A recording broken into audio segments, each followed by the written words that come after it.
जय शिवराय मित्रांनो, राज्य शासनाच्या माध्यमातून शेतकऱ्यांच्या कर्जमाफीची घोषणा करण्यात आलेली आहे। तशा संदर्भातील आता हालचाली सुरू आहेत। याच्या संदर्भातील आलेला अहवाल हा सामायिक करण्याची मागणी केली जाते।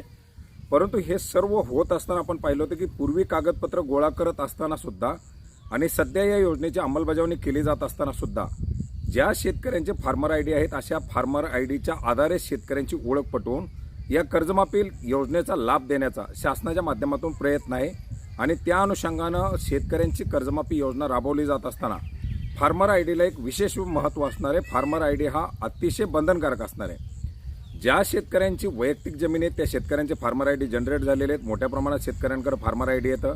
सामायिक शेतकऱ्यांचे सुद्धा फार्मर आयडी जनरेट झालेले आहेत। ज्या शेतकऱ्यांच्या वनजमीन आहेत किंवा इतर काही आखारीपड किंवा इतर ज्या जमिनी आहेत अशा जमीनधारक शेतकऱ्यांना सुद्धा आता फार्मर आयडी काढण्यासाठी आवाहन करण्यात आलेले आहे। 20 मे 2026 पर्यंत जास्तीत जास्त शेतकऱ्यांनी ज्यांचे फार्मर आयडी अद्यापपर्यंत जनरेट झाले नाहीत अशा शेतकऱ्यांनी आपले फार्मर आयडी जनरेट करण्यासाठीचं आवाहन करण्यात आलेलं आहे। याच्यासाठी एक विशेष मोहीम हाती घेण्यात आलेली आहे। आता फार्मर आयडी जनरेट करण्यामध्ये बऱ्याच साऱ्या शेतकऱ्यांचे फार्मर आयडी जनरेट होत नाहीत, त्यांचं जमीन दाखवत नाही किंवा इतर काही त्यांना समस्या आहेत।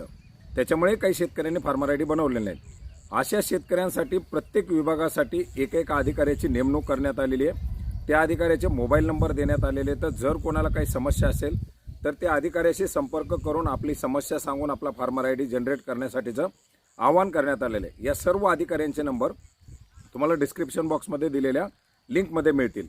आपल्याला जर काही तक्रार असेल, आपल्याला जर काही समस्या असेल तर आपण त्या अधिकाऱ्यांशी संपर्क करू शकता आणि 20 मे पूर्वीच आपला फार्मर आयडी जनरेट करण्याचा प्रयत्न करून घ्या, जेणेकरून कर्जमाफी योजना राबवली जात असताना हा फार्मर आयडी या ठिकाणी बंधनकारक केला जाणार आहे, मागितला जाणार आहे। आणि आपल्याकडे फार्मर आयडी जनरेट झालेला नाही किंवा आपल्याकडे फार्मर आयडी नाही या कारणास्तव आपण कर्जमाफीपासून वंचित राहू शकता। फक्त कर्जमाफीच नाही, शासनाच्या राबवल्या जाणाऱ्या प्रत्येक योजना याच्यामध्ये आता PM किसान आणि नमो शेतकरी या दोन्ही योजनाकरता सुद्धा फार्मर आयडी अतिशय गरजेचा आहे। आणि याच्यासाठी आता 20 मे 2026 पर्यंत हा फार्मर आयडी काढून घेण्याचा प्रयत्न करा। धन्यवाद।